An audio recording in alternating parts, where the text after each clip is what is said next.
എൻ്റെ ഇത്താത്ത പഠിച്ച സ്കൂളിലേക്ക് അഡ്മിഷന് വേണ്ടി ചെന്നപ്പോൾ ഇതൊരു പേര് കേട്ട സ്ഥാപനമായിരുന്നു. എൻ്റെ ഉപ്പ അവിടെ ഇലക്ട്രിക്കൽ കോൺട്രാക്ടറായിരുന്നു. അവിടെ ജോലിക്ക് ചെന്നപ്പോൾ അവിടുത്തെ മാനേജ്മെൻറ്റ് ഉപ്പാനോട് പറഞ്ഞു, കുട്ടിക്ക് കയ്യും കാലും ഇല്ലാത്തതുകൊണ്ട് ഞാൻ മറ്റുള്ള കുട്ടികൾക്കൊരു ബുദ്ധിമുട്ടാകും എന്ന് പറഞ്ഞിട്ട് എനിക്ക് അഡ്മിഷൻ തന്നില്ല. അങ്ങനെ വിഷമമായിട്ട് എൻ്റെ ഉപ്പ സാറിലെ പോട്ടെ നല്ല രീതിയിൽ അടുത്ത കൊല്ലം ചെന്ന് ചോദിച്ചപ്പോൾ സെയിം ഡയലോഗ് വിത്ത് നോ വ്യത്യാസം.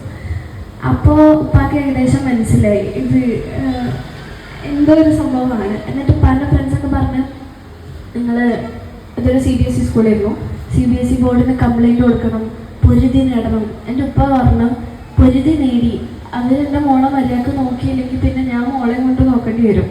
അപ്പോൾ വെറുതെ അതിനൊക്കെ എന്താ നല്ല രീതിയിൽ എന്നെ ആക്സെപ്റ്റ് ചെയ്യുന്ന സ്കൂളിൽ ഞാൻ പഠിച്ചു. ഞാൻ പഠിച്ചത് സലീഷ്യൻ സിസ്റ്റേഴ്സിൻ്റെ സ്കൂളിലാണ്. അവിടെ എന്നെ ഭയങ്കര സ്നേഹത്തോടെ പൊന്നു പോലെ നോക്കിയിട്ടുണ്ടായിരുന്നു.